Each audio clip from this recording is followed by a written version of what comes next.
यह इस सीरीज का पार्ट 2 है। अगर आप लोगों ने पार्ट 1 अभी तक नहीं देखा है तो link description and comment box में पिन कर दूंगा, तो जाकर उसको देखो, फिर पार्ट 2 की तरफ आना। पार्ट 2 की शुरुआत में हम रोज को देखते हैं, जिसको काफी ठंड लग रही थी, साथ ही साथ उसके बाल लाल हो गए थे। नेक्स्ट सीन में हम एयरशिप को देखते हैं, जहाँ पर एक न्यू पर्सन कह रही थी, यार मैं अब थक गई हूँ और मुझे अब बोरियत बोरियत बोरियत फील हो रही है। दूसरी तरफ एक और लड़की इनोरी को शांत होने को कहती है। तभी इनोरी ने बताया, रहान मुझे पता है कि तुम भी उब चुकी हो और तुम क्या पढ़ रही हो, क्या यह एंशिएंट बुक है? जिस पर रहान बताता, कल हमारी खोज है, क्योंकि मैं उनके शब्द को जोड़कर अनुमान लगा सकती हूँ कि वे क्या कहते हैं। लेकिन ह्यूमन रेस को कभी भी अस्तित्व में नहीं आना चाहिए था, क्योंकि उनको बचाने वाले विजिटर्स ही थे। यह देवताओं की पहली गलती थी और यह सबसे बड़ा था। ये बात को सुनकर इनोरी कहती कि क्या वो बिल्ली है? जिसके जवाब पर रहान कहने लगी, यह मेरी सबसे अच्छी क्यूरियोसिटी है। यह किताब कह रही है बीस्ट ह्यूमन द्वारा सच पट्टा। अरे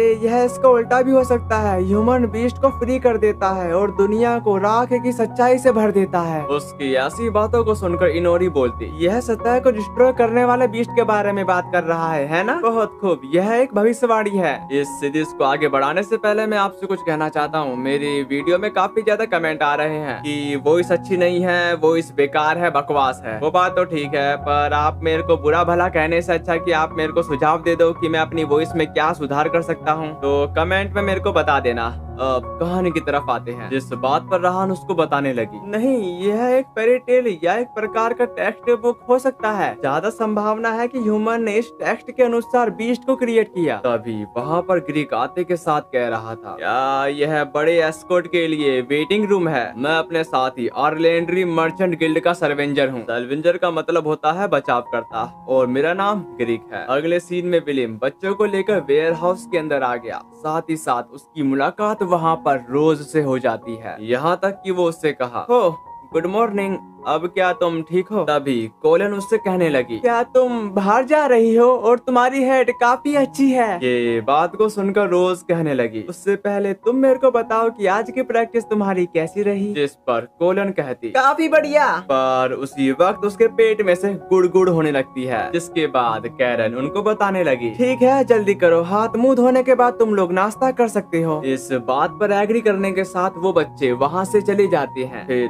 कैरन रोज से कही, तो क्या हमें अब आगे बढ़ना चाहिए? उनकी इस बात को सुनकर विलियम बोलता, क्या तुम दोनों नाश्ता नहीं करोगे? वो बात को सुनकर कैरन कहती कि मैं शायद उसका पहले चेकअप करना चाहूंगी। इसी के साथ वो वहाँ से चले गए। इसके बाद यहाँ सीन शिफ्ट होकर एयरशिप की तरफ आ जाता है, जहाँ पर एक लड़की कह रही थी, सेल्विंजर यूनिट के एडवाइजर तुम क्या कहना चाहते हो? जो सुनकर ग्रीक कहता, मैंने सोचा कि मुझे उन लोगों को नमस्कार करना चाहिए जो मेरी लाइफ को अपने हाथों में रखेंगे। जिस पर इनोरी बताती, यह मजेदार बात है, क्या हम सचमुच में तुम्हारे बेस से लड़ने वाले एस्कॉर्ट की तरह दिखते हैं? और ये दोनों लड़कियां लैंडकैंथ्रोप्स हैं, साथ ही साथ इनके पास डग वेपन भी है, यहाँ तक कि यह मिशन पर जा रहे हैं। अगले सीन में हम कैरन को देखते हैं, जो रोज का चेकअप कर रही थी, क्योंकि उसका बर्ताव और बालों का रंग बदलता जा रहा था। रोज का चेकअप करने के दौरान कैरन उससे पूछती, अगर मैं तुम्हारे मांस का कुछ हिस्सा काट सकूं तो मैं काफी कुछ जान पाऊंगी। लेकिन इसके लिए रोज मना कर देती है, पर उससे कहती, क्या मेरे शरीर में कुछ गड़बड़ है? उसकी इस बात पर कैरन कहने लगी, मैं गलत नहीं कहूंगी और ऐसा भी नहीं कहूंगी। लेकिन नेक्स्ट सीन में विलियम और लखेश शॉपिंग करके वेयर हाउस की तरफ जा रहे थे, पर लखेश कहने लगी, खरीदारी करने के लिए आपका शुक्रिया और आप मेरा सामान भी उठा रहे हो। जिस पर विलियम बताता, वैसे भी मुझे एक काम करना था, तो इसलिए इसका जिक्र ना करो, पर तुम कुछ समय से बेकरी में काम कर रही हो, है ना? मुझे आश्चर्य है कि उन्होंने तुम्हें ऐसा करने दिया। तभी लखेश ने कहा, मिलिट्री बेस को यह पसंद नहीं आया, लेकिन याग्नाथोस ने उन्हें मना लिया। इसके बारे में आप क्या सोचते हैं ऑफिसर विलियम? आप बाकी लोगों की तरह पैसे के लिए काम करने वाले हम डग वेपन के बारे में क्या सोचते हो? इन बातों को सुनकर विलियम कहने लगा, अडल्ट यह पूरा करने की एक्सपेक्टेशन की जाती है कि वह बच्चे वही करें जो वो चाहते हैं। जब तक इसमें कुछ भी गलत नहीं है तो मुझे भी कोई दिक्कत नहीं होगी। जो सुनने के बाद बाद लखेस काफी खुश होने के साथ कहती, thank you, I love you officer William. मैं नहीं जानती थी कि डैड का होना कैसा होता है, लेकिन ऐसा जरूर लगता है। जिस पर विलियम बताता, मैं पहले से ही तुम्हें अपना बच्चा मानता हूँ। उसकी ऐसी बातों को सुनकर लखेस हैप्पी होने के साथ वहाँ से चली जाती है, पर वो जाते हुए सोच रही थी, डैड तो मेरे पास है, पर मॉम कौन हो सकता है? क्या वो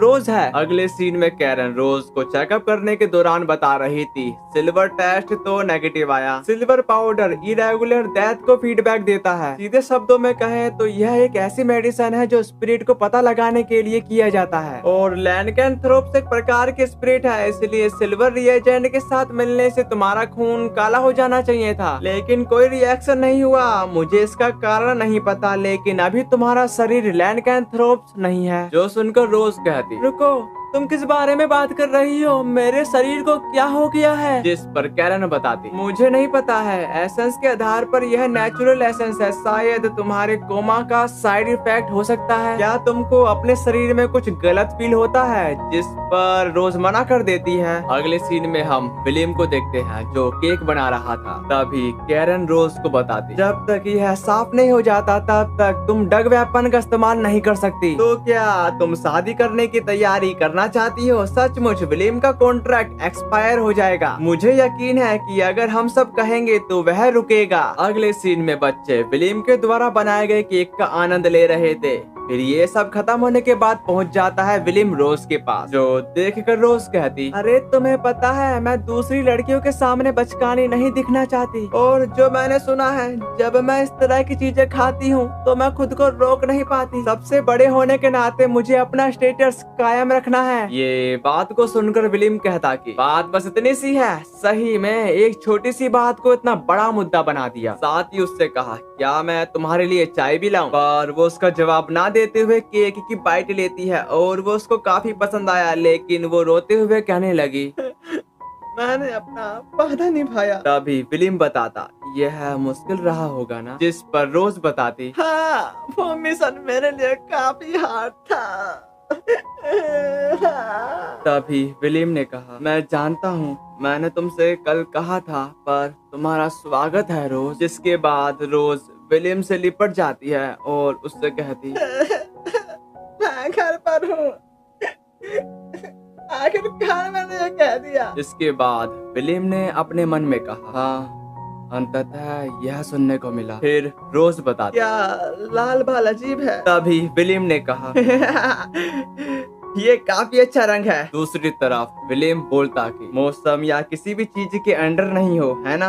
अगर तुम खुद को धक्का दोगी तो मैं पागल हो जाऊंगा। जिसके जवाब पर रोज कहने लगी, मैं अब ठीक हूँ, मुझे खाना बनाना और कपड़े धोना, बाकी सारे काम करने हैं, बस इंतजार करो, बेहतर होगा कि तुम तैयारी करो। अगले सीन में रोज झाड़ू लगा रही थी। तभी वो लड़कियों को उधम करता देखकर कहती, अंदर आने से पहले अपने जूते पोंछने के बारे में क्या हुआ? फिर वो अपने मन में बोलती, अगर मैं फेरी सोल्जर से आजाद हो गई हूँ और मुझे बाकी लोगों की तरह सपने देखने की परमिशन हो, मैं उसके साथ कंधे से कंधा मिलाना चाहती हूँ, मैं उसके साथ चीजें देखना चाहती हूँ, उसके साथ रहना चाहती हूँ, वैसा ही खाओ, वैसा ही नजारे का आनंद लो जैसे वो लेता है। काश मैं उसके साथ अपनी पूरी लाइफ बिता पाती। जिसके बाद वो उसका हाथ पकड़ने की कोशिश करती है, पर वो आगे नहीं बढ़ पाती। अगले सीन में लाइम स्किन बोलता, फेरी सोल्जर अब कैसी है? जिस पर कैरन बताती, उसे उठे हुए लगभग 5 दिन हो गए हैं, अब लगभग वो ठीक लग रही है। लेकिन विलियम लाइम स्किन का ऐसा गेटअप देखकर काफी हैरान था। तभी लाइम स्किन बोलता, एक हारी हुई बैटल को लीड करने के कारण मैं फिलहाल सस्पेंड हूँ। ये बात को सुनकर विलियम कहता, ओ अच्छा,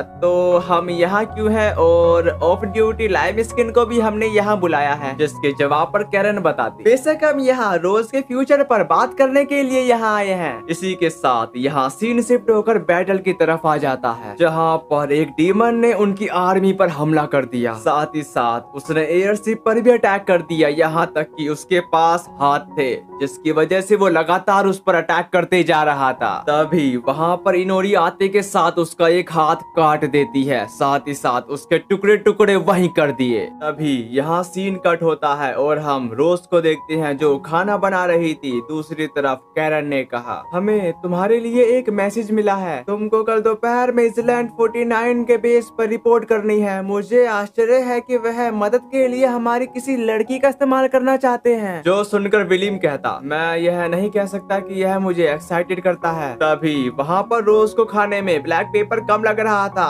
फिर वो उसकी तलाश शुरू कर देती है। जब उसने तलाश शुरू की तो वो भूल गई कि ब्लैक पेपर क्या होता है। अगले सीन में ग्रीक कह रहा था, हमारे गार्जियन विंग्स मिलिट्री को मैसेज भेज दिया है, मदद आने तक बस हमें इसे सहजता से लेना होगा। कुछ समय के लिए हम किसी भी लीगल पर्सन से नहीं टकराएंगे, वह तुम्हारे करीब आने से बचते हैं। अब यहाँ आसपास कोई नहीं होना चाहिए। जिस पर इनोरी बताती, हाँ, सबसे पहले मैंने यह सुना है, क्या तुम जानती हो रहान? तभी रहान ने कहा, ह्यूमन बीस्ट को आजाद करना है और दुनिया को भर देता है राख की सच्चाई के साथ। ये बात को सुनकर इनोरी कहती कि सीरियसली रहान, अपनी इस आदत को सुधार लो। क्या नियाग्लाथरो तुमको हमेशा चाय टाइम पर खाने पर ध्यान केंद्रित करने को नहीं कहता है? उन दोनों की ऐसी हरकतों को देखकर ग्रीक कहता, वह वास्तव में बिल्कुल सामान्य बच्चे हैं, पैसों के मामले में वो सही था। Sky island 49 guardian wings military base, जहाँ पर एक अजीब सा बंदा कह रहा था, हम सरफेस पर एक रेस्क्यू स्क्वाड भेजना चाहते हैं, लेकिन प्लेटा जिनेस्टा मूवी क्लास एयरशिप जिसका इस्तेमाल हम करेंगे और करंटली वो रिबोन किया जा रहा है, 15 दिनों के अंदर वो तैयार नहीं होगा। ये बात को सुनकर विलियम कहता कि आखिरकार तुम्हें इतने बड़े शिप की जरूरत क्यों है? जिसके जवाब पर वो बंदा कहने लगा,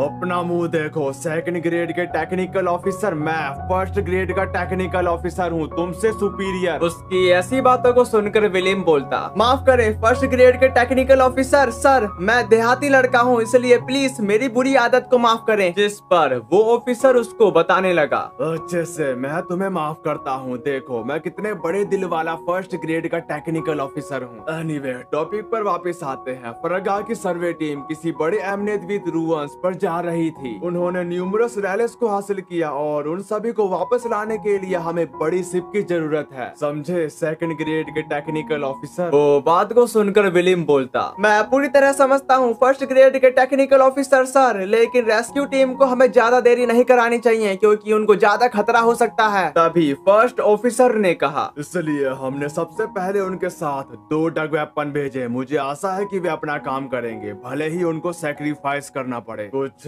गड़बड़ है क्या? जो सुनकर विलियम कहता, बिल्कुल नहीं, तुम बिल्कुल सही हो फर्स्ट ग्रेड के टेक्निकल ऑफिसर। जिस पर फर्स्ट ऑफिसर बताता, किसी विकलांग पर्सन के चेहरे के भावों को पढ़ना मुश्किल है, यहाँ इसके थ्रू जाओ। जिसको लेने के साथ विलियम कहता, ग्राउंड लेवल के 69 MAL रूअन्स सेकंड सर्वे रिपोर्ट। फिर फर्स्ट ऑफिसर ने कहा, एक बार जब तुम इसको पढ़ लोगे तब तुम इस सर्वे के महत्व के बारे में समझ जाओगे। इसी के साथ विलियम वो किताब देखने के साथ कहने लगा, डटे रहो, मोटे पत्थरों वाली सड़कें, जेरी बिल्ट हाउसी ब्लॉक्स, इसके बारे में कोई डाउट नहीं है। यह इंपीरियल टेरिटरी में गवर्नमेंट सिटी है, यह मेरा बर्थ प्लेस, मेरा होम टाउन है। दूसरी तरफ फर्स्ट ऑफिसर ने कहा, अगले पेज पर उनके खोज की लिस्ट दी गई है जिसमें तालिस्मान शामिल है, वह सभी बहुमूल्य वस्तुएं हमारी रेस्क्यू का इंतजार कर रही है। तभी उस किताब में विलियम को कुछ ऐसा दिखाई दिया जो उसके बारे में हमें बताने लगता है, डग वेपन, लैपिडेमिस बिल्स,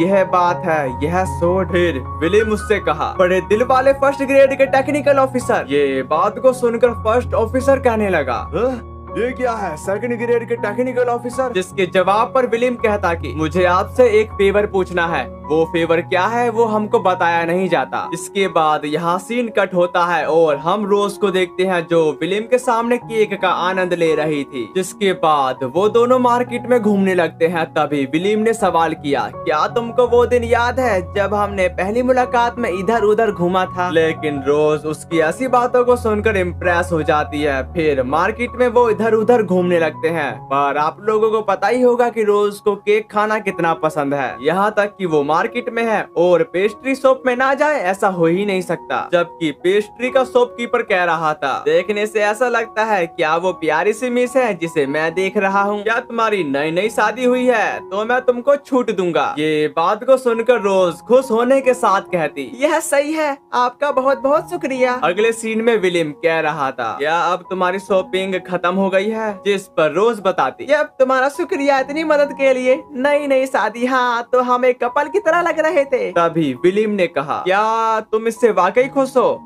अब तुम न्यूजीलैंड के बाहर घूमने के लिए आजाद हो, तो तुम मेरे साथ खरीदारी करने के लिए क्यों आई? ये बात को सुनकर रोज कहते कि ओ प्लीज, जब तुमको जवाब पता है तो बेवकूफी करना बंद करो। मुझे इसकी परवाह नहीं कि मैंने क्या कहा, पर मैं केवल तुम्हारे साथ रहना चाहती हूँ। उसकी ऐसी बातों को सुनकर विलियम बोलता, मुझे नहीं पता कि तुम मुझ में क्या देखती हो। जो सुनकर वो दोनों एक साथ हंसने लगते हैं। तभी विलियम कहता, मुझे एक फेरी सोल्जर को सरफेस पर भेजने का ऑर्डर दिया गया है। मैंने नेफ्रेन को चुना और उसके साथ जाऊंगा। बस मैं बैठे बैठे कुछ करने से अच्छा कि मैं कुछ कर लूं। इसके अलावा मुझे उस स्वॉर्ड में दिलचस्पी है जो उन्हें सरफेस पर मिली थी। इसे लैपिडे मिथ विल्स कहा जाता है। मुझे लगता है कि इसमें विशेष एबिलिटी है जो अपने मास्टर को टिप टॉप मेंटल कंडीशन में रखती है। तुम डेयरिंग चेहरा दिखा रही हो, है ना? जरूर किसी भी क्षण बिगड़ सकता है, इसलिए मैंने सोचा अगर सोड कभी भी उसके पास आई तो मदद कर सकती है। तभी रोज ने कहा,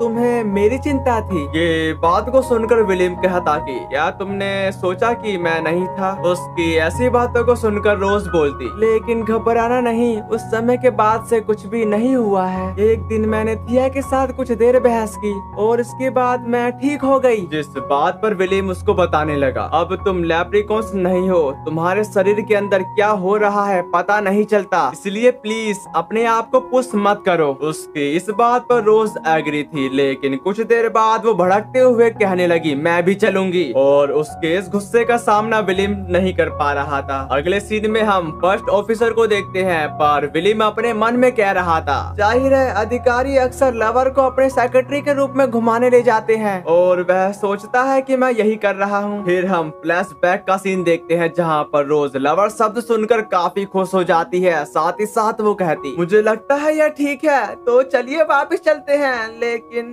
बड़े दुख की बात है, यह प्रपोज नहीं था। नेक्स्ट सीन में रोज फिर से खाना बना रही थी। साथ ही वो कहती, मैं भी तुमसे अलग नहीं होना चाहती। ओह नहीं, ब्लैक पेपर भूल गई। दाई ओर से दूसरी खिड़की की ओर। हाँ, मिल गया। अगले सीन में विलियम आराम कर रहा था, तभी इथिया आते के साथ उसको उठाने लगी, यहाँ तक कि वो उससे कहती है, उठो, यह तुम्हारी इथिया माई से वाल्ड गुलियस है। अगर तुम नाश्ते के लिए कुछ चाहते हो तो बेहतर होगा कि तुम जल्दी करो, मेन हॉल की तरफ जाओ। उसकी ऐसी बातों को सुनकर विलियम उठने लगा। उठने के दौरान नेफ्रेन नीचे गिर गई, जो देखकर विलियम कहता, तुम मेरा कंबल थी नेफ्रेन? इसमें कोई आश्चर्य नहीं है कि यह काफी गर्म महसूस हुआ। जिस पर नेफ्रेन बताती, साल के इस समय ठंड होती है और मैं नहीं चाहती थी कि तुमको सर्दी लगे। तभी इथिया ने कहा, जब तुम इसके बारे में सोचोगी तो यह प्रॉब्लम मैट होना चाहिए, तो यह उस तरह सामने क्यों नहीं आता? ये बात को सुनकर विलियम कहता कि क्योंकि तुम्हारा दिमाग अभी पूरी तरीके से गटर में नहीं गया है। उसकी ऐसी बातों को सुनकर इथिया नेफ्रेन को बोलती, और तुम पालतू बीस्ट की सिचुएशन तक पहुंच गई हो, क्या तुमको यह मंजूर है? जिसके जवाब पर नेफ्रेन कहने लगी, इमोशनल सपोर्ट प्रोवाइड करना जरूरी है, यह एक मीनिंगफुल रोल है। जिस बात पर इथिया उनको बताने लगी, वैसे भी तुम पूरी रात क्या रिसर्च कर रहे थे? वो बात को सुनकर नेफ्रेन का कहना है, ड्रग वेपन लैपिडे मिथ विल्स, यह रोज की मेंटल डिसइंटीग्रेशन हो सकता है। जो सुनने के बाद इथिया ने कहा,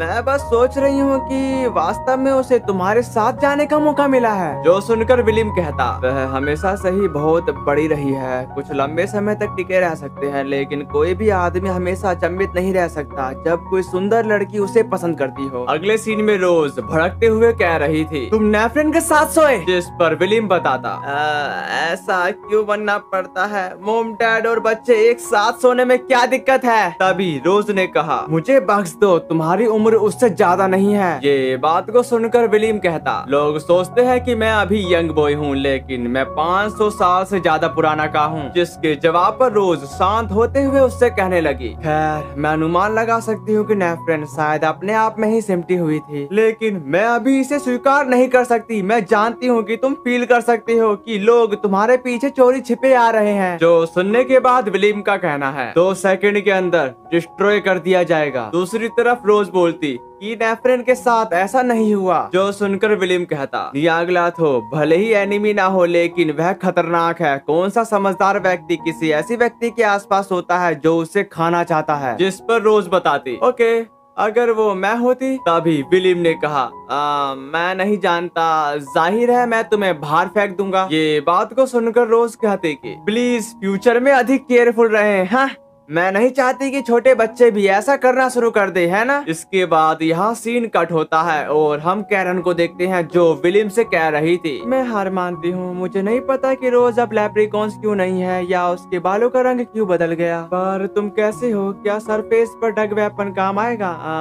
विलियम? फिर विलियम ने कहा, ओह सॉरी, तुम देखो आज सुबह से रोज कुछ अजीब व्यवहार कर रही है। तो मैंने कहा जाहिर तौर पर मैं तुम्हें बाहर फेंक दूंगा कि वह इस बात पर नाराज होगी कि नेफ्रेन के साथ क्यों ठीक है, उसके नहीं। लेकिन वह बस चली गई। क्या वह अब ठीक नहीं है? उसकी ऐसी बातों को सुनकर कैरन ऐसे कंसिसिबल पर्सन के लिए तुम अमेजिंग रूप से फ्रस्ट्रेटेड हो सकती हो। वह खुश थी कि तुमने उसे मेरी जैसी कैटेगरी में रखा। ये बात को सुनकर विलियम कहता कि इसमें उसे खुशी क्यों होगी, जिसके जवाब पर कैरन कहने लगी, क्योंकि मैं प्यार में राइवल हूँ जिसके बारे में उसे सबसे ज्यादा चिंता रहती है, और हमारे साथ वैसा ही व्यवहार करने का मतलब यह होगा कि तुम भी उसे एक लड़के के रूप में देखोगे। उसकी ऐसी बातों को सुनकर विलियम बोलता है, प्यार में राइवल? जिस पर कैरन एग्री थी। तभी विलियम ने कहा, क्या तुम कह रही हो कि वह सोचती है कि हम एक साथ आ सकते हैं? मुझे लगता है उसकी उम्र को देखकर तुम इन चीजों के बारे में गलत विचार रखती हो। जिस पर कैरन कहने लगी, मैं यह नहीं कहूँगी कि यह गलत आइडिया है। मैं एक आदमी के रूप में तुमको काफी हाई स्टेटस देती हूँ। ईमानदारी से कहूँ तो मुझे तुम्हारे जैसे आदमी के साथ कोई आपत्ति नहीं होगी। हमारी नस्लें काफी अलग भी नहीं है, इसलिए मैं तुम्हें अपने बच्चे प्रोवाइड कराने के काबिल हो सकती हूँ अगर मैं 5 या 10 सालों में तुम्हारी खुशी बन सकूं। मुझे इसमें ज्यादा कुछ पसंद नहीं आएगा। खैर, रोज की खुशी मेरे लिए पहली है, इसलिए मैं किसी कारण से हार नहीं मान सकती, लेकिन वह ऐसा नहीं कर सकती कि मुझे खतरा ना समझे। अब तुमको समझ में आया? जो सुनकर विलियम कहता, मैं एक बहुत ही डिस्गस्टिंग डिमांड करने जा रहा हूँ। क्या मैं दिखावा कर सकता हूँ कि मैंने कुछ भी नहीं सुना? जिसके बाद कैरन कहने लगी, तुम मजाक नहीं कर रहे थे, यह एतराज करने वाला है, हालांकि मेरे हिसाब से यह ठीक है। फिर हम बाहर का सीन देखते हैं जहाँ पर रोज कह रही थी, आज रात काफी कुछ है। जिसके बाद रोज धीरे धीरे विलियम के पास बढ़ी और उसका हाथ पकड़ना चाहती थी पर नहीं पकड़ पाई। तभी विलियम ने उसका हाथ पकड़ लिया। इसी की वजह से उसका चेहरा टमाटर जैसा लाल हो जाता है। दूसरी तरफ लड़कियां कह रही थी,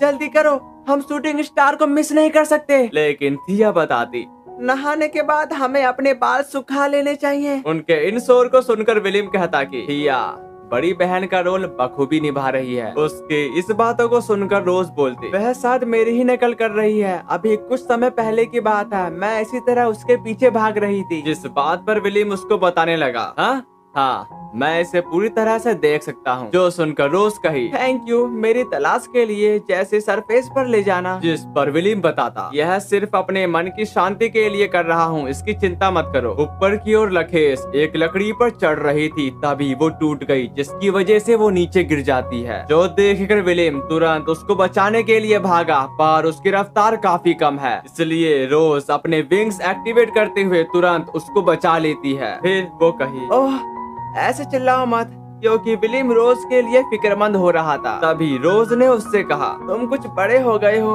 और मैं ठीक हूँ, समझे? जिसके बाद विलियम रोज को पकड़ते हुए कहा, रोज। तभी रोज ने कहा, तुम काफी करीब हो। जबकि विलियम बताने लगा, अब तुम लेप्रिकॉन्स नहीं हो, तुम उस तरह वेनम क्रिएट नहीं कर सकती। अगर चीजें गलत हो गई तो क्या होगा? मुझे लगता है कि मैं तुम्हें फिर से खो दूंगा, भले ही मैं यही था। जिसके बाद रोज अपने और विलियम के थप्पड़ मारने के साथ कहती, तुम बात करने वालों में से हो, अपने शरीर की बर्बादी के साथ मैं बिल्कुल ठीक हूँ। मैं थोड़ी सुन पड़ गई हूँ, लेकिन कुछ समय में ही यह ठीक हो जाएगा। तभी विलियम ने कहा, तुम दिखावा तो नहीं कर रही हो? जिस पर रोज बताती, मुझ पर बिल्कुल भी विश्वास नहीं है। हाँ? अगले सीन में थिया रोज से माफी मांग रही थी। जो सुनकर रोज ने कहा, थिया ही वह लड़की है जिससे तुम्हें माफी मांगनी चाहिए। अगर तुमने उसकी बात सुनी होती तो तुम खुद को खतरे में नहीं डालती। जिसके बाद वो नहाने लगी, लेकिन वो एकदम से शांत हो गई क्योंकि रोज ने आईने में रेड रोज को देख लिया था और उसके बाल धीरे धीरे लाल होने लगे। साथ ही साथ रेड रोज उससे कह रही थी, रोज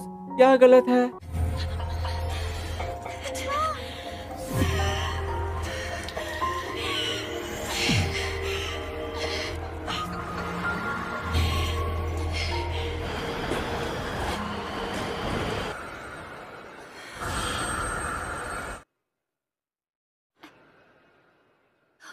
नेक्स्ट सीन में हम रोज को देखते हैं जो एक जगह पर अकेली बैठी हुई थी। तभी रेड रोज ने कहा, वाइट डार्कनेस में प्रिवसी एक तंग कमरे में गूंज रही है। फिर रोज कहने लगी, मैं क्या करने जा रही थी, यह तो बुरा हुआ। जिसके बाद वहाँ पर इथिया आते के साथ बताती, हाय मैं इथिया और तुम कौन हो। ये बात को सुनकर रोज कहते कि मैं कौन हूँ, तुम्हारा मतलब क्या है। जिसके जवाब पर इथिया कहने लगी, इसे मेरे लिए क्लियर करो। जिस पर रोज बताती, नोटा सिनोरियस। उसकी ऐसी बातों को सुनकर इथिया बोलती, मुझे लगता है कि मुझे चिंता करने की जरूरत नहीं थी, तुम अभी भी शांत हो, ठीक है। जिस बात पर रोज उसको बताने लगी, तुम किस बारे में बात कर रही हो और तुम चिंता क्यों करोगी। जो सुनने के बाद इथिया ने कहा, तुमको उन पॉइंटलेस सीन, शब्दों और पिछले जीवन की यादों को नजरअंदाज करना होगा, वरना वह तुम्हें खा जाएगी। तुम अपनी यादें और अपनी स्पिरिट को खो दोगी। जो सुनकर रोज कहती, तो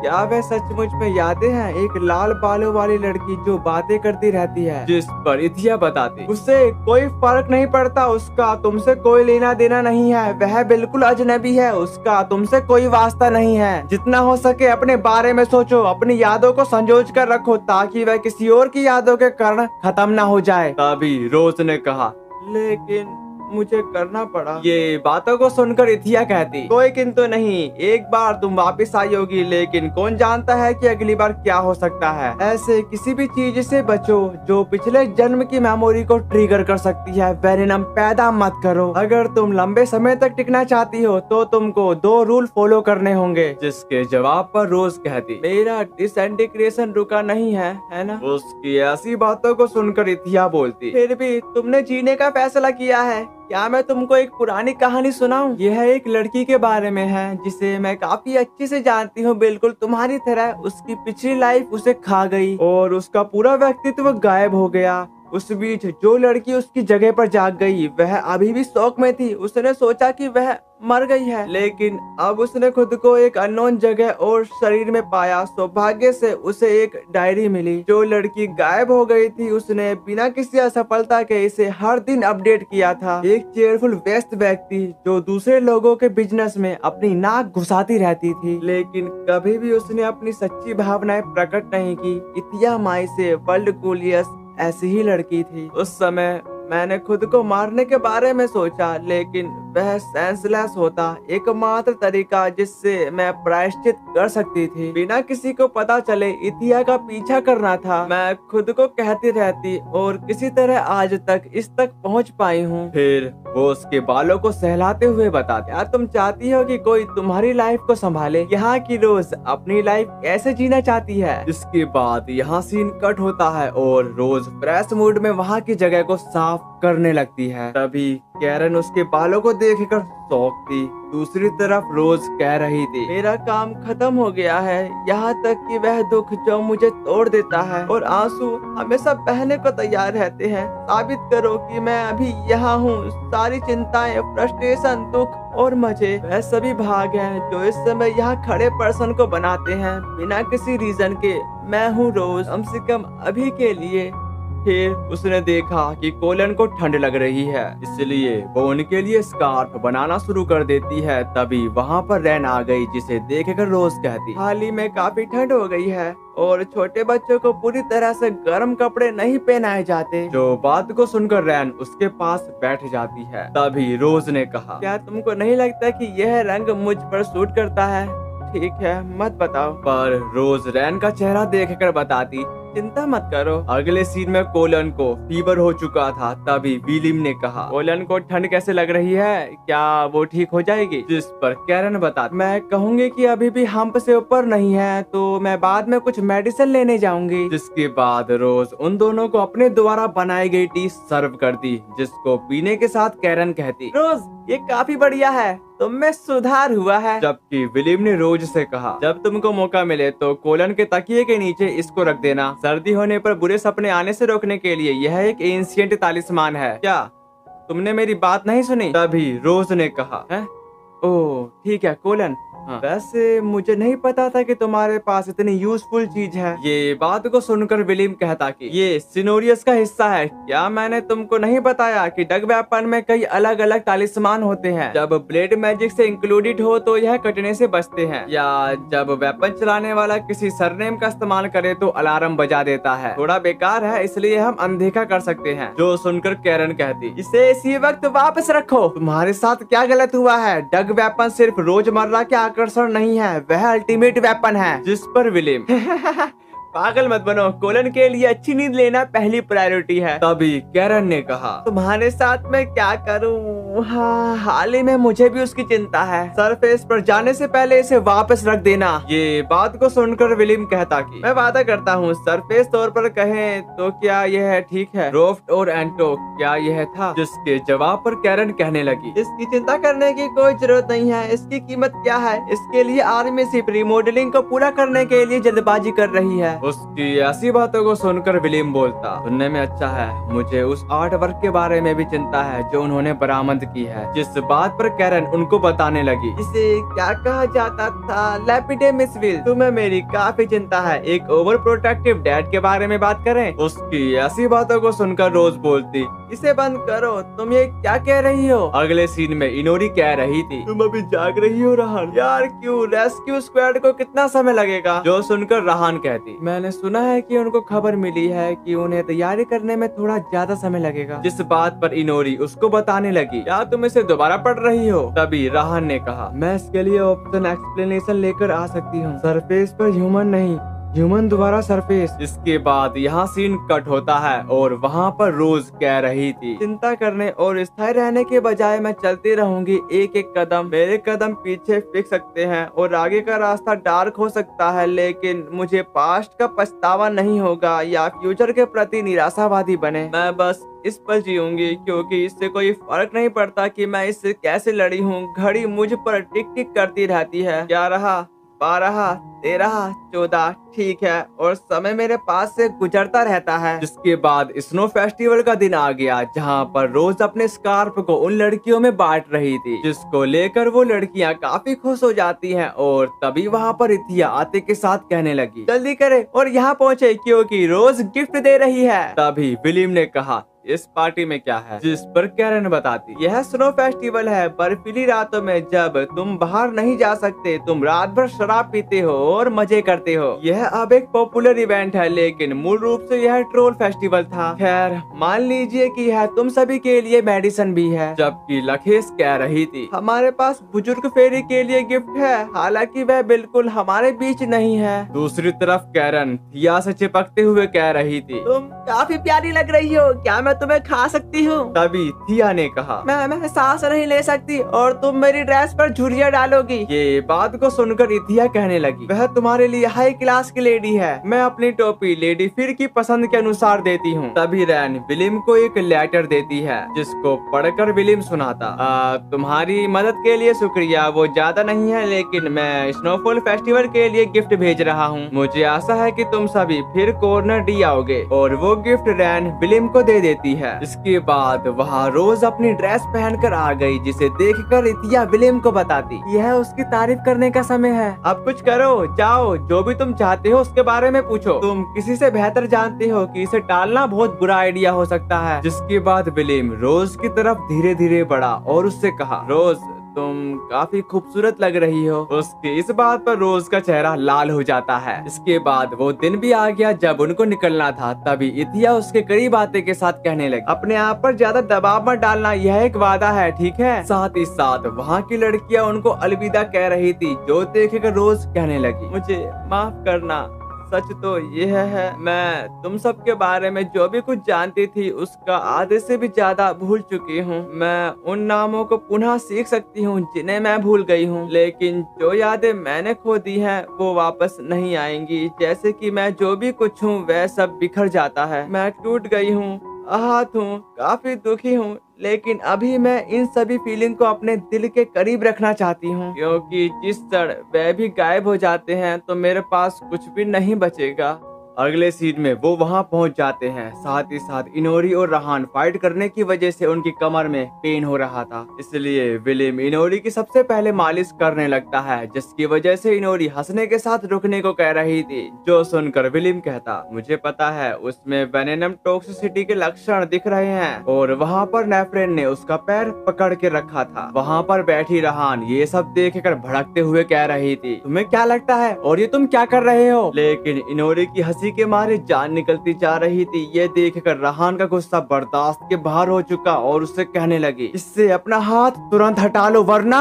इसके बाद रहान की बारी आ गई, लेकिन वो तो इनोरी से भी बदतर आवाजें निकाल रही होती है। उसकी इस आवाज को सुनकर विलियम भी एम्बैरेस फील कर रहा था। तभी नेफ्रेन ने कहा, मुझे गंदे विचार महसूस हो रहे हैं। ये सब करने के बाद विलियम पूछता, अब बताओ कैसा लग रहा है? जिस पर इनोरी बताती, मेरा शरीर इतना हल्का महसूस हो रहा है और ये काफी डरावना। ये बात को सुनकर रहान कहती कि हमारी थकान अचानक से गायब हो जाना कितना परेशान कर रहा है। जिसके बाद रोज कहने लगी, मैंने तुमसे कहा था कि यह ठीक रहेगा, है ना? पर विलियम उसकी बातों पर ज्यादा ध्यान ना देते हुए रहान से कहता, तुम मुझ पर इतनी आसानी से भरोसा नहीं कर सकती। उसकी ऐसी बातों को सुनकर रहान बोलती, तुमने सही कहा, तुम एक इम्यूनिटी वाइट हो, दुनिया को नष्ट करने वाले पापियों में से एक को स्वीकार करना गड़बड़ होगा। जिस बात पर विलियम उसको बताने लगा, जो भी जानता है उसने बस यही किया है, तो मैं बहुत भाग्यशाली आदमी होऊंगा। जो सुनने के बाद रहान ने कहा, मुझे तुम्हारा शांत रवैया भी गड़बड़ लगता है। तुमको अपने बुरे इरादे को छुपाने और लड़कियों को ट्रैकिंग की आदत होनी चाहिए। मैं आभारी हूँ कि तुमने रोज को जिंदा रहने में मदद की, जो उस बैटल में मर सकती थी। लेकिन जब तक तुम इम्यूनिट वाइट हो, इसकी कोई गारंटी नहीं है कि तुम खतरा नहीं हो। क्या तुम्हें याद है कि तुम्हारे लोगों ने 17 बीस्ट को कैसे फैलाया? बीस्ट के समन होने के कुछ दिन बाद वो इजलैंड गायब हो गया। जब अगला सप्ताह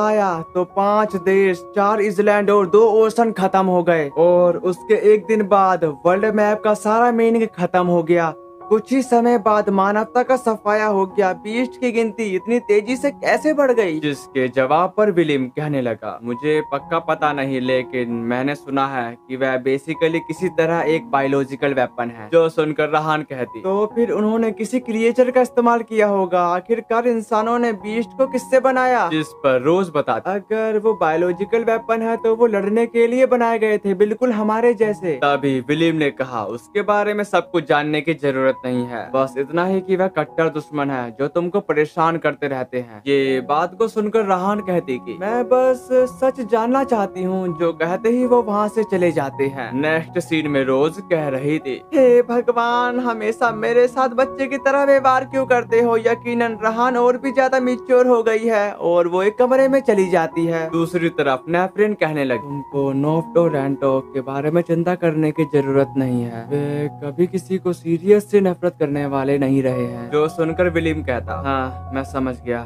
थैंक यू नेफ्रेन, तुमने हमेशा मेरा साथ दिया है, मैं इसकी सराहना करता हूँ। जिस पर नेफ्रेन बता, मैं ऐसा इसलिए करती हूँ क्योंकि तुम कभी भी टूट सकते हो। तभी विलियम ने कहा, क्या सचमुच में मैं इतना कमजोर हूँ? लेकिन थैंक यू, पर तुमको रोज पर नजर रखनी होगी। Ground level K96 MAL Ruan, जहाँ पर ग्रीक गुस्से से कह रहा था, तुम पागल क्या कर डाला? उसकी ऐसी बकवास को सुनकर फर्स्ट ऑफिसर बताता, मैं फर्स्ट ग्रेड का टेक्निकल ऑफिसर हूँ, क्या तुम जानते हो, यहाँ का सबसे हाई ऑफिसर। जिस बात पर ग्रीक उसको बताने लगा, मुझे परवाह नहीं कि कौन मर गया और तुम्हें किसने बॉस बना दिया। अभी वहाँ पर विलियम आ गया, जिसे देखकर फर्स्ट ऑफिसर ने कहा, क्या तुम इस आदमी को जानते हो? जिस पर विलियम एग्री कर गया। जो सुनने के बाद ग्रीक उसको बताने लगा, इस बेवकूफ ने एक एक्स्ट्रा एक्टिवेशन स्क्वाड को अंडरग्राउंड भेज दिया। जिसके जवाब पर फर्स्ट ऑफिसर कहने लगा, हमें जाने से पहले ज्यादा से ज्यादा अवशेष लेने होंगे। क्या तुम जानते हो कि यह ऑपरेशन कितना जरूरी है? जिस बात पर ग्रीक उसको बताने लगा, एक साथ काफी सारे लोगों को अंडरग्राउंड भेजना सही नहीं है। उसकी ऐसी बातों को सुनकर फर्स्ट ऑफिसर बोला, वैसे भी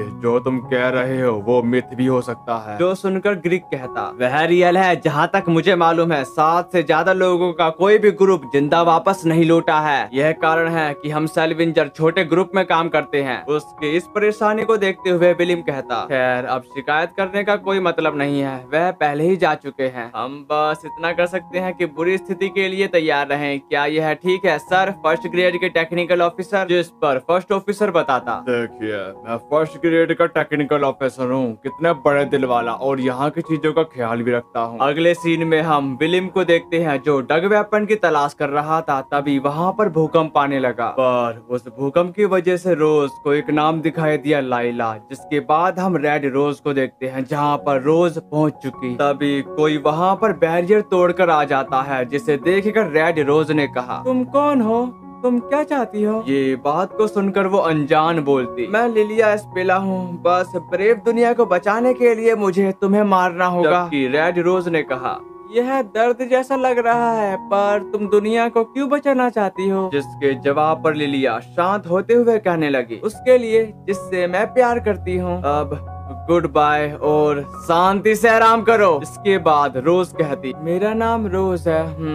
मैं ठीक हूँ, लगता है मैं अभी भी ठीक हूँ। नेक्स्ट सीन में रोज अपने द्वारा बनाई गई डिश सबको खिला रही थी, और उसका खाना उन लोगों को इतना पसंद आता है कि वो लोग उसके खाने के दीवाने हो जाते हैं। दूसरी तरफ ग्रीक ने कहा, है इतना गुस्सा क्यों? क्या तुम डरे हुए हो कि कोई तुम्हारी रोज को चुरा लेगा? तभी वहाँ के ऑफिसर विलियम से कहने लगे थे, ये तुम्हारी वाइफ काफी बढ़िया है, अगर किसी वजह से तुम्हारा ब्रेकअप हो जाता है तो मैं लाइन लगाना चाहूंगा। नेक्स्ट सीन में विलियम डग वेपन को ढूंढते हुए काफी गुस्से में कह रहा था, तू मर जा, एक ग्रेट वाइफ, उसे खुश करो, ऐसा कभी नहीं हो सकता। तुम्हें मुझे बताने की जरूरत नहीं है, मैं पहले से ही मैं क्या? तभी वहाँ पर वो दोनों आते के साथ कहने लगे, वाओ, क्या तुमने खुद ही सब कुछ छाट लिया? उनको देखकर विलियम ने पूछा, तुम यहाँ क्या कर रही हो? जिस पर इनोरी बता, हमने सोचा कि हम डग वेपन को ढूंढने में तुम्हारी मदद कर सकते हैं, और हमने तुम्हारे बारे में काफी कुछ सुन रखा है। तुम छोटे बच्चे की अच्छे से देखभाल करती हो। उसकी ऐसी बातों को सुनकर विलियम बोलता, ओह नो, तुमने कुछ भी अजीब नहीं सुना। जिस पर इनोरी उसको बताने लगी, हाँ, जैसे कि तुम और रोज कपल बनने के काफी करीब हो। क्या इत्या को लगता है कि तुमको जवान लड़कियां पसंद है? जो सुनने के बाद विलियम हैरान होने के साथ कहा, कोई बात नहीं, भूल जाओ जो मैंने पूछा। दूसरी तरफ रहान बोलती कि हम ये तुम्हारे लिए नहीं कर रहे, बल्कि यह रोज के लिए है। फिर हम अंडरग्राउंड का सीन देखते हैं जहाँ पर रिसर्चर रिसर्च करने के लिए आए थे। तभी उसको एक आवाज आती है, लेकिन जब उसने देखा तो पता चला कि यह एक जायंट क्रिएचर है। जिसके बाद यहाँ सीन कट होता और हम विलियम को देखते हैं जो अपना बैरियर क्रिएट करके कुछ सोच रहा था। इसी के साथ यहाँ पर रोज आते के साथ कहने लगी, मैं उन लोगों को लंच बॉक्स दे रही हूँ जो मेल हॉल तक नहीं आ सकते, यह तुम्हारे लिए है। जिस पर विलियम बताता, जब हम वापस आएंगे तो मुझे इस पर करीब से नजर डालनी होगी। ये बात को सुनकर रोज कहती कि तुमने इसे मेरे लिए ढूंढा। तभी विलियम को एक बात याद आती है जो याद करने के बाद कहता, उसका मतलब है रोज जो बनने वाली है, वो लोग जो रोज को दुखी कर रहे हैं वह है। तभी उसको उसके दोस्त की बात याद आ गई जिसने उससे कहा था, ह्यूमन ने सरफेस को डिस्ट्रॉय कर दिया। तभी उसके अपने ही लोग बदलने लगे। फिर विलियम परेशान होते हुए रोज को गले से लगा लेता है, साथ ही उससे कहा, क्या तुम अपना पेशेंस खोती जा रही हो? उसके इस बात पर रोज बोलती, इसका क्या मतलब है? क्या मेरा दिल फटने वाला है? लेकिन मुझे नहीं मालूम कि क्या हुआ। तुम मुझे अपना कमजोर हिस्सा दिखा रहे हो, जबकि आमतौर पर तुम काफी सख्त व्यवहार करते हो। अभी ऐसा लग रहा है कि अगर तुमको अकेला छोड़ दिया गया तो तुम गायब हो जाओगे। बेशक यह शर्मनाक है, लेकिन मैं तुमको दूर नहीं कर सकती। उसी वक्त विलियम उसको प्रपोज कर देता है, साथ ही उससे कहा, तुमने वह ढूंढने में मदद की जिसकी मेरे को जरूरत थी। कुछ ऐसा है जिसे मैं प्रोटेक्ट करना चाहता हूँ, जिसका एक कारण तुमने मुझे एहसास दिलाने में मदद की कि मेरे लिए जीना ठीक है। तो मैं वादा करता हूँ कि मैं तुम्हें खुश रखूंगा। यहाँ तक कि रोज कही, मैं भी तुम्हारे साथ रहना चाहती हूँ, अब हम हमेशा साथ रहेंगे। उसके एक दिन बाद रोज मन ही मन काफी खुश हो रही थी क्योंकि विलियम ने उसको प्रपोज किया। साथ ही साथ विलियम ने उससे कहा, मैं तुम्हें खुश रखूंगा। दूसरी तरफ रोज अभी भी उसी के बारे में सोचकर प्लस कर रही थी, जो देखकर राहन ने कहा, तुम्हारा आज का बर्ताव कुछ अलग लग रहा है, क्या कुछ अच्छा हुआ है? वैसे तुम एक खुली किताब की तरह हो। जिस पर रोज बताती है, हे राहन, तुम्हारे आइडिया में खुशी पाने का क्या मतलब है? तभी राहन ने कहा, शुरुआती के लिए खुशी का मतलब अलग अलग लोगों के लिए अलग अलग होता है। कुछ लोगों के लिए इसका मतलब है टेबल पर खाना, कुछ लोग कहते हैं कि बेस्ट परफॉर्मेंस करना ही सबसे जरूरी है, और कुछ लोग तो अपनी रास्ते में आने वाली सभी बाधाओं को पार करके सेटिस्फाइड हो जाते हैं। कुछ लोग दूसरे की खुशी में खुशी पाते हैं, और अनफॉर्चुनेटली कुछ लोग दूसरे के दुख में आनंद लेते हैं। ये बात को सुनकर रोज ने कहा, मैं यह जरूर कहना चाहूंगी कि मुझे जवाब में किसी थीसिस की उम्मीद नहीं थी। जिसके जवाब पर राहन कहने लगी, ऐसा कहा जाता है कि ज्यादातर लोगों को अपने बारे में इन बातों का एहसास नहीं होता। वह नहीं जानते कि उन्हें किस बात में खुशी मिलती है, फिर भी वह सभी खुशी की अपनी इच्छा के बारे में बातें करते रहते हैं। लेकिन एक दिन ऐसे लोगों को पता चल सकता है कि वह हमेशा से ही धन्य थे, लेकिन कभी भी अपनी खुशी हासिल नहीं कर सके। अंत में जो बात मायने रखती है वह है अपने दिल की सलाह सुनना। क्या इसमें तुम्हारे हर सवाल का जवाब मिला? फिर हम एक जगह का सीन देखते हैं जहाँ पर वो दोनों कहीं जा रहे थे। तभी रोज अपने मन में शर्माते हुए कह रही थी, ओह गॉड, मैं विलियम की आंखों में नहीं देख सकती। मैं कल तक इस आदमी पर कैसे डोरे डाल रही थी, हाँ मुझे बिल्कुल याद नहीं। अगर मैंने उसे फिर से किस करने के लिए कहा तो क्या वो एक्सेप्ट करेगा? हाँ, वो कर सकता है। मेरा मतलब है उसने मुझे प्रपोज किया, अब हम प्रैक्टिकल रूप से कपल हैं। मैं बाद में इसकी कोशिश करूंगी। हाँ, अच्छा लगता है, मैं ऐसा ही करूंगी। उसी वक्त विलियम ने रोज को देखा, पर वो अपना चेहरा टमाटर जैसा लाल करने के बाद वापस अपना चेहरा वहीं मोड़ लेता है। उसको देखकर रोज अपने मन में कही, यह रिएक्शन क्या है? शर्माना बंद करो, मुझे उसे देखकर शर्म क्यों आ रही है? ऐसा नहीं होना चाहिए। उसी वक्त ग्रीक बोलने लगा, हे तुम यहाँ पर? लेकिन रोज बोलती, रिलैक्स, मैंने तुमसे वादा किया था, मैं तुम्हारे साथ रहूंगी। जिसके बाद रोज एक पिक्चर देखने के साथ कहती, ये क्या है? जिस पर ग्रीक बताता, यह विजिटर्स एल्क अक्सटन की फोर्स है। लेजेंड के अनुसार यह संसार कभी गॉड का घर था, लेकिन उन्होंने ह्यूमन को खत्म करने के लिए उन पर हमला कर दिया। सबसे ऊपर वाला कार्मिना लेक है, बीच वाला जेडलेन है, और आखिरी वाला जिस पर विलियम उसको बताने लगा, यह अबिन कैंडल है। उसकी इस बात पर ग्रीक एग्री था। तभी विलियम ने कहा, खैर मैंने खुद उससे फाइट की थी। उसकी ऐसी बातों को सुनकर ग्रीक बोलता, यार तुम काफी ज्यादा कोशिश करते रहते हो। जो सुनकर विलियम ने कहा, मुझे उनसे पूछना चाहिए था कि एक दूसरे को खत्म करने के बाद बैटल में क्या हुआ। फिर ग्रीक जाते हुए कहा, ठीक है, मैं तुम्हें तुम्हारी मंजिल तक पहुंचाता हूं। जिसके बाद ग्रीक उसको एक जगह दिखाता है जो विलियम का घर हुआ करता था। यहाँ तक कि विलियम अपने पलों को याद करता है जहाँ पर वो बच्चे खेल रहे थे। तभी एक लड़की विलियम को देखकर स्माइल करती है। तभी विलियम ने कहा, अब मुझे यह कहने का अधिकार नहीं है कि मैं घर आ गया हूँ। दूसरी तरफ रोज को रेड रोज कह रही थी, तारों से भरे आकाश में चलता जहाज, हाथों की हथेली में रोशनी डालो, चारों पैर में चलती मिट्टी की गुड़िया। जबकि रोज कही, कुछ अजीब लग रहा है, जैसे कोई बुला रहा हो। अंडरग्राउंड, ये है क्या? इसी के साथ वहाँ की जमीन फटने लगी और वो तीनों उसके अंदर गिर जाते हैं। जमीन फटने की वजह से अंडरग्राउंड के सारे मोस्टर बाहर की तरफ निकल गए। अगले सीन में फर्स्ट ऑफिसर डरते हुए कह रहा था, ये क्या है? ये तो मोस्टर है। यह तो साफ है कि यह एक मोस्टर है। मैं जाता हूँ। अरे भाई तू क्यों जा रहा है? मत जा। अरे मुझे छोड़ दो प्लीज, ये डरावना है। तभी नेफ्रेन वहां आते के साथ उस मोस्टर को वही मार देती है, लेकिन उसने तिमारी का नाम लिया। नेक्स्ट सीन में हम उन तीनों को देखते हैं जहां पर ग्रीक कह रहा था, ऐसा लगता है कि हम काफी दूर गिर गए हैं। जिस पर विलियम बताता, गोमांग शहर के नीचे एक विशाल गुफा थी। ये कहते ही रोज पर एक चट्टान गिरने लगी, जो देखकर विलियम तुरंत उसको बचाने के लिए भागा, पर उसको बचाते समय विलियम खुद इंजर्ड हो जाता है। इसी के साथ रोज को भी होश आ गया, पर वो विलियम की ऐसी हालत को देखकर कहती, विलियम तुम्हें क्या हुआ? तुम जानती हो कि तुम्हारा शरीर इसे सहन नहीं कर सकता। इसके बाद ग्रीक आते के साथ कहने लगा, हमें कदाचित तुरंत यहाँ से निकल जाना चाहिए। ऐसा लगता है कि यह अंडरग्राउंड रूइंस है जहाँ पर उस पागल ने दस्ता भेजा है। यहाँ तक कि वो उसके अंदर जाने लगे। तभी रोज ने कहा, बुरा हुआ, मैं पहले ही उड़कर निकल सकती थी। ये बात को सुनकर विलियम कहता कि चिंता करने की जरूरत नहीं है, मैं तुम्हें प्रोटेक्ट करूंगा। जिसके जवाब पर रोज कहने लगी, मैं तुम्हें प्रोटेक्ट करने वाली पर्सन बनना चाहती हूँ। जो सुनकर विलियम कहता, ऐसा मत करो, गार्डियन को अपने डिपेंडेशन की रक्षा करने का पूरा राइट और ड्यूटी है। जिस पर रोज बता, तुम किसे अपना इंचार्ज कह रहे हो?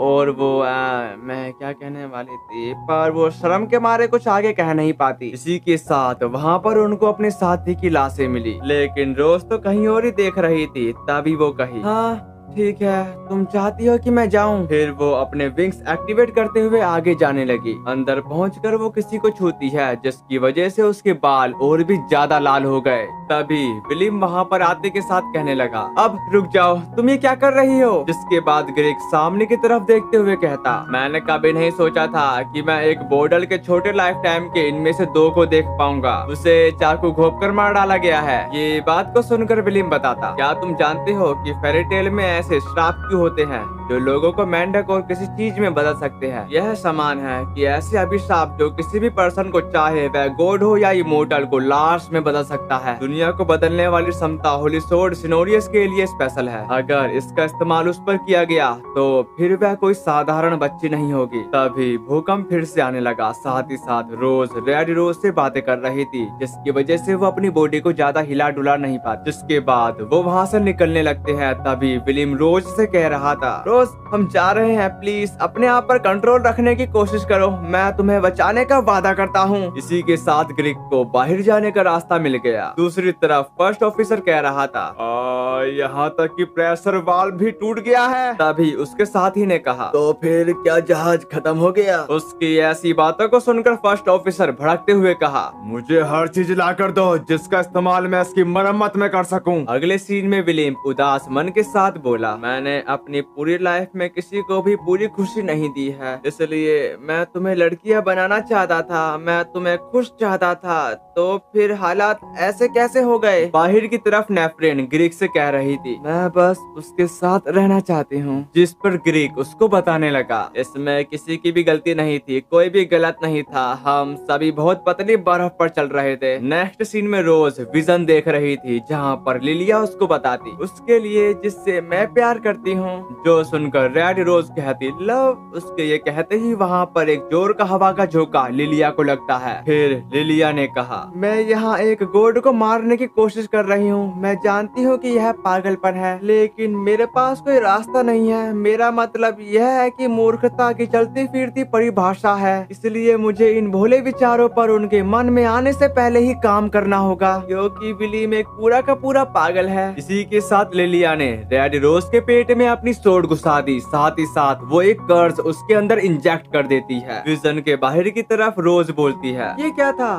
पर मैं तुम्हें जानती हूँ क्योंकि मैं तुमसे पहले भी मिल चुकी हूँ। जो सुनकर रेड रोज कहती, मैं तुमसे कुछ कहना चाहती हूँ। काफी समय पहले ह्यूमन इस दुनिया को डिस्ट्रॉय करने की कोशिश कर रहे थे। इसे रोकने के लिए पोर्टियस 3 देवता जो इस पर नजर रखते हैं, मानवता को मिटाने के लिए एक आर्मी को लीड किया, लेकिन वो नाकाम रहे क्योंकि ह्यूमन सोल्जर ने पहले अपने मास्टर को मार डाला। अब इंसान को कोई नहीं रोक सकता था। बीस्ट बनाए गए, सब कुछ बर्बाद कर दिया। पर मास्टर का नाम क्या था? Elk Austin. हैरी एक बच्चे की सोल से बनी है जो इतना छोटा है कि एहसास भी नहीं होता था कि वह मर चुका है। जब से लिलिया ने मुझे मारा, मैं सपने देख रही हूँ, उनके जैसे बनने का सपना। मैं अपनी जान जोखिम में डालकर उन लोगों के लिए लड़ रही हूँ जिनसे मैं प्यार करती हूँ। अगले सीन में मोस्टर्स और लेप्रिकॉन्स के दरमियान फाइट शुरू हो चुकी, जहाँ पर वो दोनों मिलकर उन मोस्टर्स का खात्मा कर देते हैं। पर उनके लिए यह बस शुरुआत थी, क्योंकि अंडरग्राउंड से काफी सारे मोस्टर उनकी तरफ ही आ रहे थे, पर वो उनका सामना करने के लिए तैयार हैं। जिसके बाद नेफ्रेन निकल पड़ी मॉन्स्टर्स को मारने के लिए। दूसरी तरफ फर्स्ट ऑफिसर ने एनर्जी बल्ब को ठीक कर दिया। साथ ही उसने कहा, ठीक है, मरम्मत का काम खत्म हो गया, अब सर्किट पावर को ऑन करो। लेकिन शिप के अंदर मॉन्स्टर्स दाखिल हो रहे हैं, जिनका सामना वहाँ के ऑफिसर अपनी गन से कर रहे होते हैं, पर उनकी गन का असर उस मॉन्स्टर पर बिल्कुल भी नहीं होता। इसलिए वहाँ पर नेफ्रेन आते के साथ उस मॉन्स्टर को वहीं पर खत्म कर देती है। यहाँ तक कि वो कही, वापस जाओ, हम ही एकमात्र लोग हैं जो बीस्ट को मार सकते हैं, यह हमारा बैटल एरिया है, यहाँ मरना या मर जाना केवल हम पर लागू होता है। इसी के साथ वो मरा हुआ बीस्ट रीजनरेट हो जाता है। साथ ही साथ वहाँ पर एक और बीस्ट आ चुका, जिसके बाद उनके दरमियान फाइट शुरू हो चुकी। लेकिन वो लगातार अटैक करने की वजह से नेफ्रेन काफी ज्यादा थक चुकी थी और वो बीस्ट अभी भी मरे नहीं थे। इसलिए नेफ्रेन अपने आप को पुश करने लगती है, जिसकी वजह से उसकी आंख रोज की तरह लाल हो चुकी। दूसरी तरफ विलियम काफी उदास था। तभी उसका छोटा विजन उससे कहता, शायद तुम्हें उसकी कोई परवाह नहीं थी, तुम लिलिया को लड़ने से भी नहीं रोक सके, तो तुमने उसे सिनोरियस के रूप में बाकी होल्डर को एक जरिए के रूप में इस्तेमाल किया। तुम अलमारिया से किया गया वादा भी नहीं निभा सके। अलमारिया वो लड़की है जब विलियम ने इमेजिन किया था, जहाँ पर दो बच्चे खेल रहे थे, तभी एक लड़की ने विलियम को देखकर मुस्कुराया, वही अलमारिया है। बात रही लिलिया की, अगर आपने पार्ट 1 देखा है तो आपको मालूम होगा कि लिलिया है कौन। जिसके बाद विलियम के छोटे विजन ने कहा, तुमने कभी नहीं देखा कि वह कौन थी और तुम उसके साथ एक बच्चे की तरह व्यवहार करते रहे, तो तुम्हारे पास उसे सीरियस लेने का कोई बहाना नहीं होगा। यह सच है। मैं चाहता था कि अल और बाकी लोग। उसकी ऐसी बातों को सुनकर विलियम पछताते हुए कहने लगा, मैं फिर अपना वादा पूरा करने में नाकाम रहा। जिसके बाद वो उसे किस कर देता है। उसके किस के दौरान वहाँ पर मॉन्स्टर शिप तोड़ते हुए आ गया और विलियम काफी गुस्से में उसका सामना करने के लिए चला जाता है। यहाँ तक कि रोज उसे वहीं से देख रही थी, तभी वो काफी परेशान हो जाती है। फिर हम एयरशिप का सीन देखते हैं, जहाँ पर तबाही मच चुके थे। दूसरी तरफ विलियम अकेले ही उन बीस्ट का सामना कर रहा था। साथ ही साथ उसने कहा, मैं शायद तुम्हें जानता हूँ, काफी दिनों से मुलाकात नहीं हुई। जिसके बाद उसने कुछ पर्सन को याद किया। साथ ही साथ वो बताता, मैं माफी चाहता हूँ, काफी समय हो गया, अब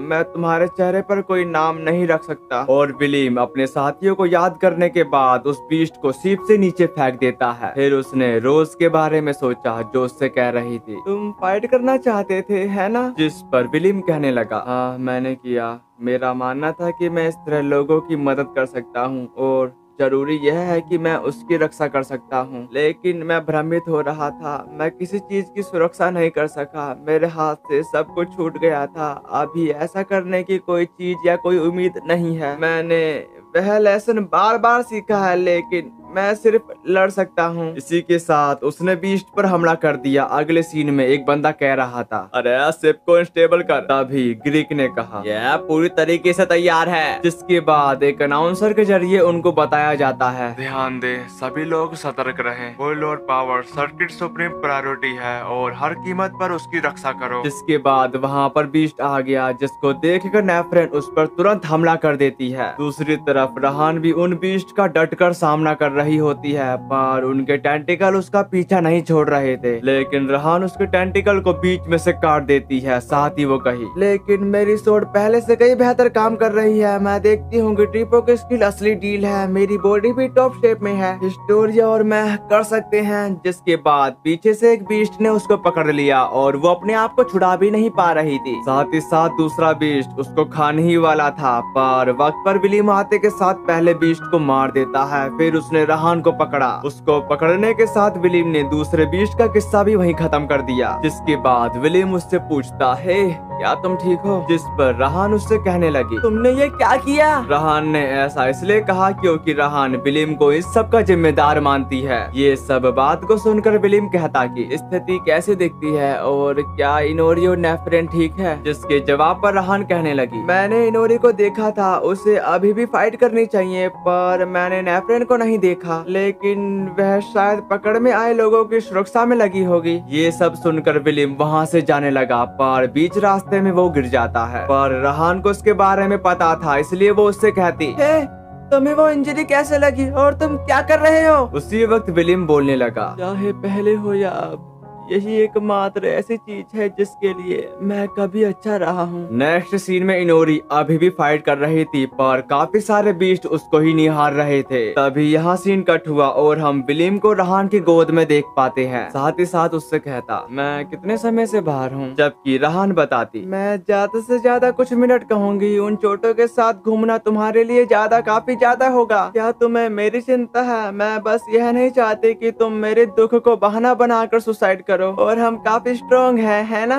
यहाँ तक कि निहत्थे भी तुम तमारी के विरुद्ध तुम्हारी अपनी पकड़ बना सकते हो। क्या सभी ह्यूमन इतने ही पागल रूप से शक्तिशाली थे? तभी विलियम ने कहा, मैं ब्रेव हुआ करता था। तुम देखना उन चुनिंदा सोल्जर में से एक जिन्होंने एनिमी को मार गिराया और लोगों को बचाया। यह मेरा सपना था, इसलिए मैंने सोर्ड और हाथों हाथ बैटल के लिए ट्रेनिंग की। मैंने किरलांस को ट्यून करना भी सीखा। मैंने केवल कोशिश की, जितनी पावर हासिल की जा सकती थी हासिल की, लेकिन यह इनफ नहीं था। मुझे वो ताकत हासिल हुई, वह किसी की मदद करने के लिए पूरी नहीं थी। अले नहीं, लिलिया नहीं, रोज नहीं। उसकी ऐसी बातों को सुनकर रहान कहती कि बैटल में जीतना ही लोगों को बचाने का एकमात्र तरीका नहीं है। तभी विलियम ने उससे कहा, थोड़ी देर टिक कर बैठो, तुमको किंगडम में ज्यादा वेनम क्रिएट करना सुसाइडेबल होगा। और विलियम मरने की हालत में भी आगे ही बढ़ता जा रहा है। उसकी ऐसी हालत रोज भी देख रही थी। फिर उसने रेड रोज से कहा, हे मुझे एक एहसान की जरूरत है। लेकिन वो बात रेड रोज समझ जाती है, इसलिए वो उसको मना कर देती है। पर रोज कहने लगी, मुझे लगता है मैंने वादा किया है, एक वादा कि उसे अब फाइट नहीं करनी पड़ेगी, और यह है कि मैं उसकी सभी बैटल में फाइट करूंगी। साथ ही मुझे उससे कुछ कहना है। उसकी ऐसी बातों को सुनकर रेड रोज बताती, क्या? लेकिन इस बार तुम जरूर गायब हो जाओगी, और सिर्फ तुम्हारी यादें ही नहीं बल्कि तुम्हारी फीलिंग भी, वह सभी हमेशा के लिए चली जाएगी। फिर रोज बताती, यह सचमुच में बेकार होगा, लेकिन चीजों को इस तरह खत्म होने देना और भी ज्यादा घातक होगा। प्लीज हाँ कहो, मुझे आखिरी बार वापस जाने दो। अगले सीन में नेफ्रेन उन बीस्ट का सामना करते करते काफी थक चुकी थी, यहाँ तक कि वो बीस्ट अब नेफ्रेन पर भारी पड़ रहे थे। लेकिन नेफ्रेन हार नहीं मानना चाहती थी। इसकी वजह से नेफ्रेन ने उसका एक टेंटिकल काट दिया। फिर उसके करीब जाने लगी, पर उसी वक्त उसके साथ कुछ अजीब हुआ, जिसकी वजह से वो बीस्ट उस पर अटैक कर देता है। और उस अटैक की वजह से नेफ्रेन का शरीर अकड़ने लगा, पर वो कोशिश करते हुए अपनी सोर्ड से उसको एक ही बारी में खत्म कर देती है। लेकिन इस अटैक की वजह से नेफ्रेन का शरीर पूरी तरीके से अकड़ चुका था। दूसरी तरफ इनोरी उस बीस्ट पर लगातार अटैक पे अटैक करते जा रही थी। आखिरी में उसने उस बीस्ट को मार दिया, पर उसके आखिरी अटैक की वजह से शिप का एक हिस्सा डिस्ट्रॉय हो जाता है और वहाँ का सारा सामान नीचे गिरने लगा। पर वहाँ के सोल्जर अपने आप को कैसे न कैसे करके बचा लेते हैं। दूसरी तरफ नेफ्रेन अपने आप को एंड वक्त पर खुद को संभाल लेती है, लेकिन उसकी ऐसी हालत को देखकर वो फ्रॉग उसको बचाने के लिए उसकी तरफ बढ़ने लगा। उसको अपनी तरफ बढ़ता देखकर नेफ्रेन बोलती, नहीं दूर रहो, गेट जल्दी ही खुलेगा और मैं तुमसे काफी दूर हूँ। मैं अब इसे और नहीं रोक सकती। ये कहते ही वो नीचे की ओर गिरने लगी। तभी वहाँ पर विलियम आ गया, जो देखता है कि नेफ्रेन तो नीचे गिरने वाली है, पर वक्त पर विलियम अपनी परवाह ना करते हुए उसको पकड़ लेता है। अगले सीन में हम रोज को देखते हैं, जो धीरे धीरे आगे बढ़ रही थी। दूसरी तरफ विलियम मुश्किलों का सामना करते हुए बताता, तुम ठीक हो रैन? मैंने सोचा कि मैं फिर एक बार किसी को बचाने में नाकाम हो जाऊंगा, पर अच्छे से पकड़ना, मैं तुमको अभी ऊपर की ओर खींचूंगा। जिसके बाद विलियम उसको ऊपर की ओर खींचने लगता है, पर उसके हाथ में इंजरी होने की वजह से उसके हाथ में से खून निकलने लगा। उसकी ऐसी हालत को देखकर नेफ्रेन कहती, मुझे छोड़ दो, गेट शायद जल्दी ही खुल जाएगा। अगर ऐसा हुआ तो पूरी शिप उड़ जाएगी। विलियम, लेप्रिकॉन्स के रूप में लोगों को बचाना हमारा काम है। तुमने पहले ही काफी लोगों को बचा लिया है, तो प्लीज मेरी चिंता मत करो। फिर वो अपना हाथ छुड़ाते हुए नीचे की ओर गिरने लगी। विलियम नेफ्रेन को अपने से दूर जाता देख रहा था। फिर उसने कहा, ऐसा नहीं हो सकता, मैं ऐसा नहीं होने दूंगा रैन। जिसके बाद वो भी कूद गया। दूसरी तरफ हम रोज को देखते हैं, जो इनोरी की सोट उठाते हुए आगे की ओर बढ़ने लगी। उसको ऐसा करता देखकर इनोरी कहती, तुम बेवकूफ, अगर तुम्हें हो सके तो कहीं जाकर छिप जाओ रोज। लेकिन रोज बस आगे ही बढ़ती जा रही थी। अगले सीन में विलियम नेफ्रेन के करीब पहुंचकर उसको पकड़ लेता है। नेक्स्ट सीन में रोज बोलती, मैं उसके साथ क्या करने जा रही हूँ। ये कहते ही वो भी नीचे कूद गई, जबकि विलियम गिरते हुए कह रहा था, अगर